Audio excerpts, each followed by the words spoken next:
داغا حواریین او داغا اولاد دا غره په دوستۍ باندې منی سي دا ستاسو دوستان ندي فاتخذوه عدوا دا به تاسو همیش د پاره خپل دشمن ګڼئ او دا دشمن دته به تیار هر وخت اوسیږي ځکه دی به خپل لګیایي ځان له به پاور جوړئ ځان له به طاقت جوړئ ځان له به قوت جوړئ ځان له به ملګري پیدا کوي په تاسو باندې به راځي ستاسو د ختمولو کوشش به کوي لیکن ګوره یاد ساتئ تاسو به ورته تیار اوسیږئ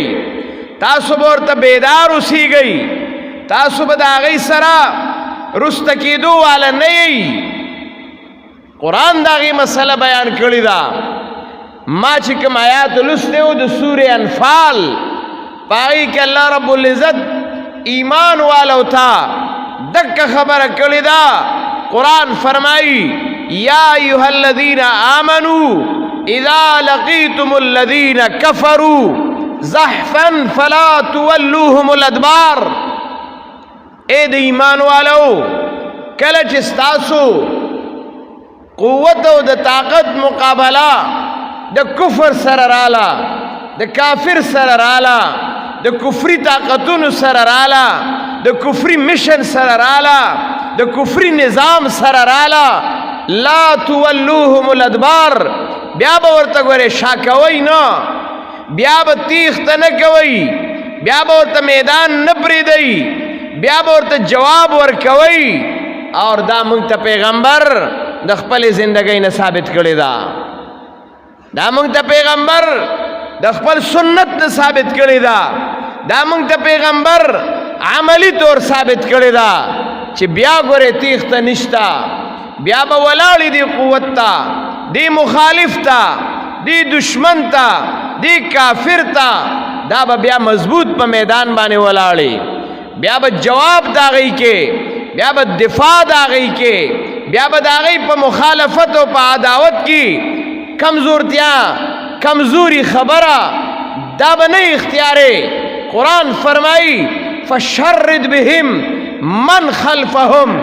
داسې یره به ورکې داسې گزار به ورکې داسې جواب به ورکې من خلفهم چې رستو د دوی نسل یاد ساتي چې د دوی قوم یاد ساتي د دوی خلق یاد ساتي د دوی بیک باندې چې څوک دي چې هغې یاد ساتي فشرد بهم من خلفهم اسلام دا د بزدلۍ نوم نه دی اسلام دا د تیښتې نوم نه دی مسلمان دا د تیښتې والا نه دی مومن دا د بزدلۍ والا نه دی دا هغه دی چې کوم د الله نبی عملی طور باندې ښودلې ده دا هغه دی چې نبی علیہ الصلوۃ والسلام په میدان ولاړ دی او حضرت عمر چې کله د هغه په خوا کې دی اور د کافر او د مخالف او د دشمن نه کله آواز راوچتېږي لنا عزا ولا عزا لکم لنا عزا ولا عزا لکم مونږ د پاره زمونږ په تایید کې عزام دی حبل دی دادی او دادی مونږ سره د هغې تعاون او امداد دی ایتی خدایان ویل هغه خدایان هغې عقیدتاً منلیو بعضې خدایان عملاً وي مونږ سره دا دي او مونږ سره دا دي مونږ به دا وکړو مونږ به دا وکړو نبی علیہ الصلوۃ والسلام حضرت عمر رضی الله تعالی عنہ ته دا نه وایي چې پرېږده غلی شه غلی شه بس هغې چغې وایي هغې اوازونه کسئ هغې کوي در پسې اوازونه ته ترې غلی شه نه نه حضرت ابو عمر رضی اللہ تعالی عنہ ته نبی علیہ الصلوۃ والسلام فرمائی اے عمر ورک آواز حضرت عمر وی لنا مولا ولا مولا لکم لنا مولا ولا مولا لکم تاسو کوای چې موږ سره دادی او داری مونږ سره خپل الله دی، مونږ سره خپل مولا دی، مونږ سره د هغه طاقت او قوت دی، هغه سوپر قوت زمونږ سره دی. دا ما او تا ته عملی شکل باندې پیغمبر دا ښودلي چې د کافر په مقابله کې دا به چریم کمزورتیا نه اختیارې، چرته به هم د بزدلۍ خبره نه اختیارې، چرته به هم د کمزوري خبرې په آړ کې نه راځي. حرز المؤمنین علی القتال، حرز المؤمنین علی القتال. مسلمان تبا د کافر خلاف، د کافر په مقابله کې، د دشمن په مقابله کې کمې به نه ورکې، سستی به نه ورکې، بزدلی به نه ورکې، بلکې څه به ورکې؟ د قرآن مسله دارا حرز المؤمنین علی القتال، تیزی به ورکې، شجاعت و بہادری به ورکې. هاي قرآن مونږ نن شاته پرېښودی دی، نن مونږ بزدلم یو،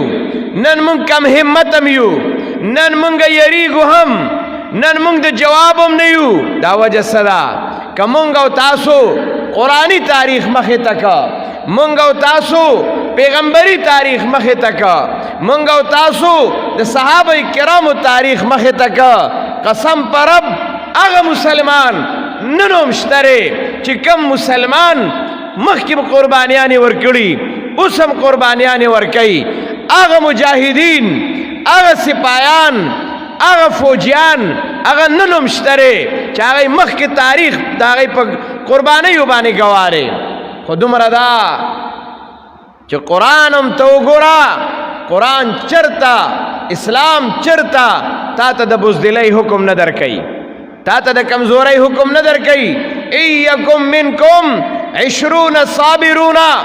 یغلبوا 200. که ته وایې چې افراد مې کم دي،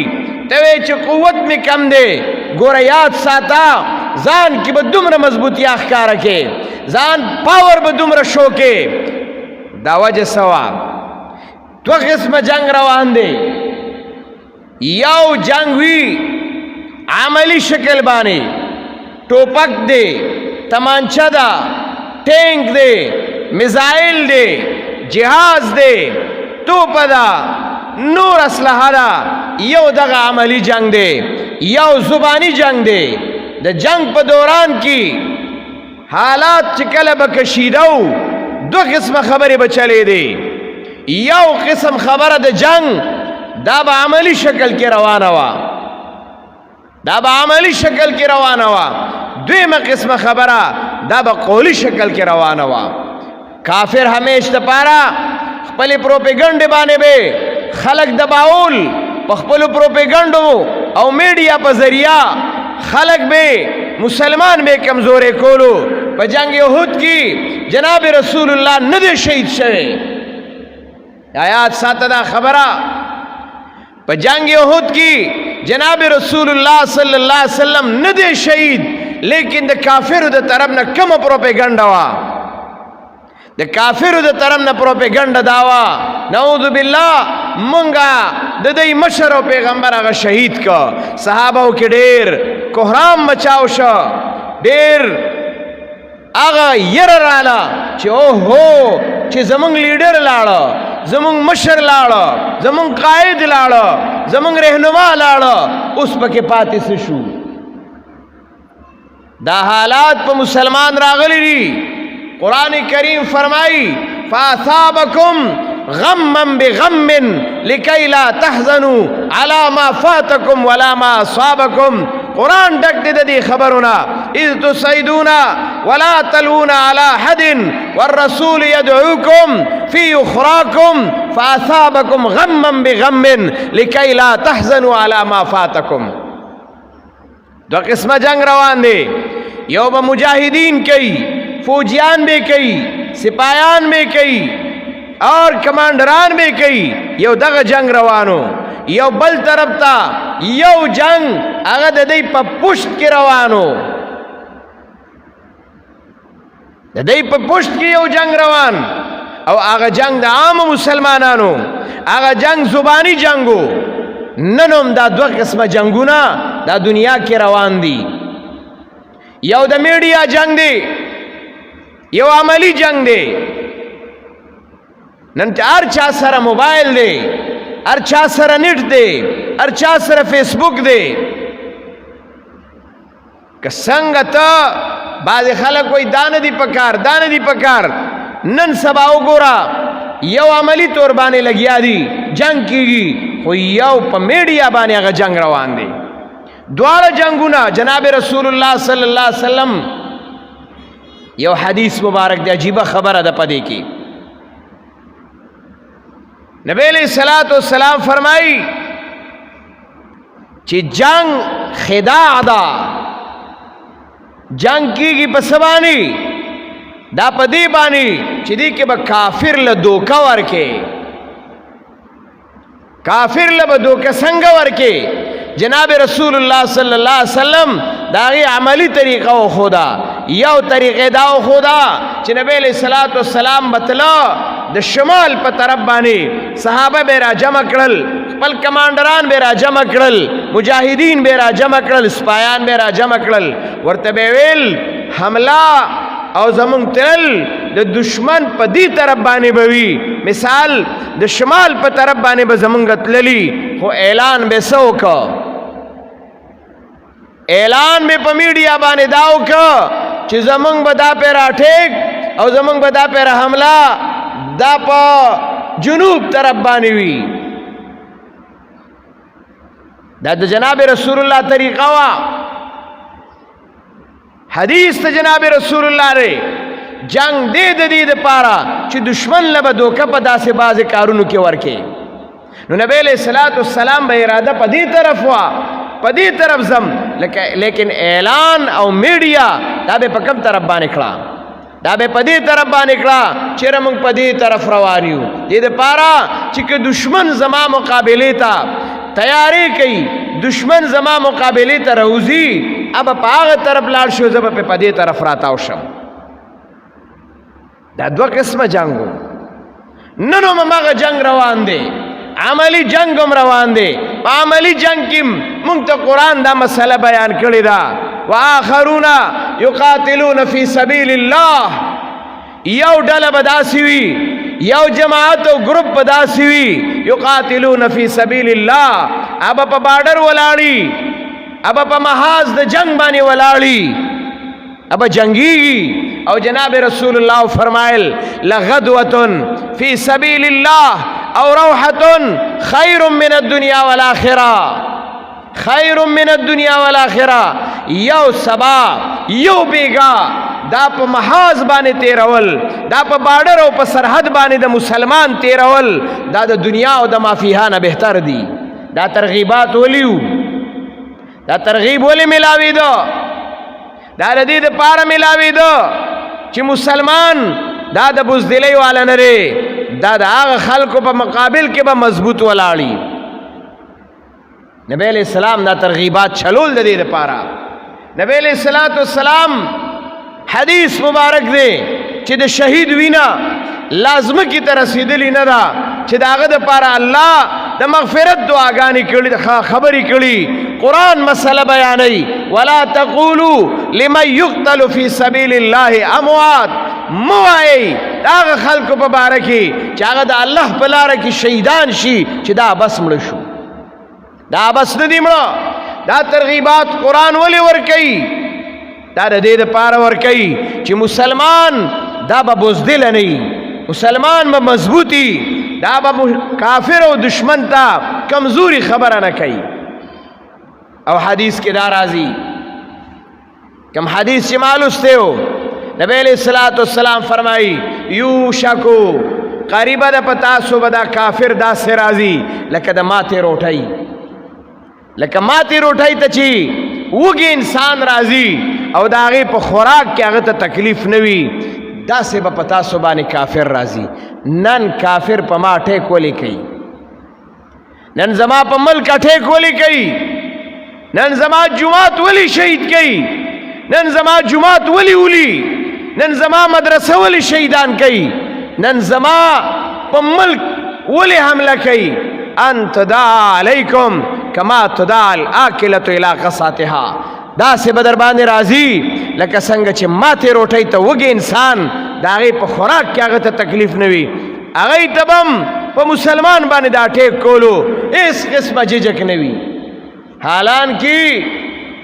مسلمان له الله کم روب د ایمان په وجه ورکړی کومه دبدبې ورکړې ده دی د ایمان په زور جنګېږي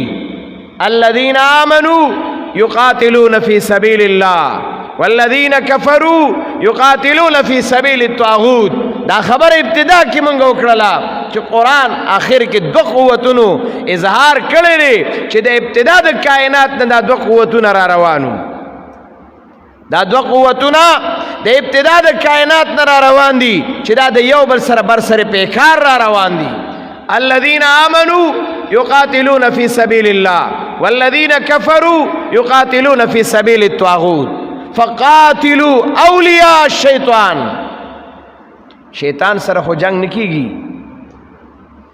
عجیبه خبره قرآن کړې ده نه د شیطان قرآن خدا وایي شیطان سره خو جنگ نه ته ویني هغه ستا په نفس باندې دی اثر هو به ته نفسانی جنگ کې خو هغه جنگ چې هغه عملی دی به د چا سره کې اب ستا د چا سره وي فقاتلوا اولیاء الشیطان هغه خلکو سره وجنګېږه چې هغه د شیطان او شیطانی قوتونو کفري قوتونه دا د شیطان قوتونه دي قرآن بیان کړی دی اولئک حزب الشیطان اولئک حزب الشیطان دا د شیطان ډلې دي فقاتلوا اولیاء الشیطان دا شیطانی دا کفری قوتونه د دې سره وجنګېږه دا جنگ حدیث کې خو یو طرف ته راځي لا تتمنوا لقاء العدو لا تتمنوا لقاء العدو تاسو تمنا مکوئ د دشمن سره د جنگ خدا په هغه صورت کې کله چې جنگ نشتا امن ماحول دی د امن حالات دی کافر تا ته سوای نه هندو او سکھ تا ته سوای نه ظالم او دشمن تا ته سوای نه نو قرآن د حدیث مطابق خبر ادا شوا چې نبی علیہ السلام فرمائی لا تتمنوا لقاء العدو ته دا تمنا مکوا چې زه به کله د سره جنګېږم کله به د کافر سره زما جنگ راځي نه خو بیا ور سره مخکې خبره کړې ده چې کله په تاسو باندې جنگ راغی او کله تاسو باندې د دشمن د طرف نه ټیک راغی بیا تا ته دا مجال نشتا چې ستا د خولې نه دې د بزدلۍ خبره وځي ستا د عمل نه دې بزدلي ښکاره شي بلکې الله اکبر دا الله نبی مونږ ته غیرت ښودلی دی دا الله نبی مونږ ته شجاعت ښودلی دی دا الله نبی مونږ ته حمیت ښودلی دی الله نبی مونږ ته بهادري ښودلې ده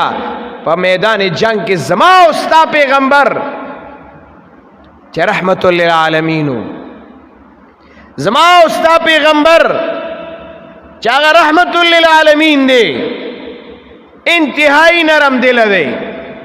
انتہائی نرم اخلاق والا دی انتہائی مہربان دی پا زناور سکے پا میگوم مہربانو پا پرندوم مہربانو پا انسانیتم مہربانو خو کله چې د کافر سره برسر پیکار شوی دی او په میدان کې ودرېدلی دی نو بیا سوئی صحابی ته وایي ما ودروا غاخونه شهیدان شوی دي خولې په مسر کې ننوتی دی خو صحابي ته وایي ما ودروا صحابي چې کله ودراو نو سا الفاظ وایي انا النبی لا کذب دا د جناب رسول الله الفاظ دي انا النبی لا کذب انا ابن عبد المطلب زاغ پیغمبر یم چې دروغ والا نه یم او نه د دروغ په بیس او بنیاد باندې یم انا ابن عبد المطلب زما قوم وګورا زما خلق وګورا زما قام قبیله وګورا زما خاندان وګورا زما تاریخ وګورا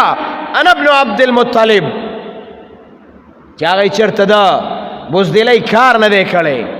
چرته د بزدلۍ اظهار نه دی کړی، چرته د بېغیرتۍ کار نه دی کړی. انا ابن عبد المطلب، دا د شجاعت او د بهادرۍ आवाज دا په حالت د جنگ کې زما او ستا پیغمبر کړی دی. نن مسلمان له پکار دی چې نن د دشمن په ما او تا باندې مختلف اٹیکس کیږي، مختلف حملې کیږي، کله ډرون دا، کله رافیل دا، کله اسرافیل دا، او کله کمه یو دا. دا شپېلۍ را باندې راښکته کړي دي. کلم جماعت څومره لوی عظیم مرکز د دین ویشته دی، خو هغه بهادر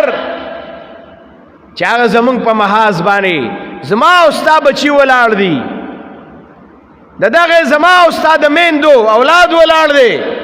زما او ستا وروڼه ولاړ دي، دا زما او ستا مرستې او تعاون ته محتاج دي، زما او ستا دعاګانو ته محتاج دي. او انشاءالله مسلمان دا چې یو پیرا د ایمان په جذبه میدان ته راوتی دی نو یا غازی دی او یا شهید دی، دا دوه خبرې دي. مسلمان چې کله میدان ته راوتی دی دوه مسلې هغه ته راغلي، قرآن هم دا مسله بیانوي. اذا لقیتم الذین کفروا زحفا فلا تولوهم الادبار. بیا د هغه دپاره دا نشته چې هغه به شاکۍ او تختی به ها جنگی چال په بنیاد کولی شي، الا متحرفا لقتال او متحیزا الى فئة فقد باء بغضب من الله. جنگی چال کوي دی. خدا معلومه شوا چې جنگ دام چال غواړي، ترتیب غواړي. ما او تا څه پکار دي؟ ما او تعالی دا هغه وخت دی چې ما او تعالی د دغه دشمن، د دغه کافر، د دغه هندو، د دغه سکھ، د دغه گائے کې پجاری، د دغه خلکو خلاف خپل میډیا استعمالول پکار دي. د خپل مجاهدینو، د خپل سپایانو، د خپل کمانډرو، د خپل فوجیانو د هغې د مرستې او د تعاون اظهار کول پکار دي، دعاګانې کول پکار دي چې الله زمونږ دا وړک الله، زمونږ دا وړوکی ملک، زمونږ دا بهترین د اسلام پناهګاه الله ته مه خرابې. زمونږ مجاهدینو لا قوت او طاقت ورکي، زمونږ فوجیانو لا قوت او طاقت ورکي. هر قسم لحاظ سره الله زمونږ د ملک حفاظت نصیبه کی، او د دشمن د چې کومه ټیکونه دي الله تعالی ناکامه کی. زمونږ په ملک تاغی په مقتدر حکومتونو کی حمیت و غیرت پیدا کی، شجاعت و بہادری پیدا کی. نن زما د ملک بچے غیرت مند دے، نن زما د ملک بچے دا ملک د پاره ځان قرباني. خو الله زمونږه مشرانو کی دا همت پیدا کی، زمونږ فوجیانو کی همت پیدا کی. تغه څوک دي دا چې په باډرو جنگيږي،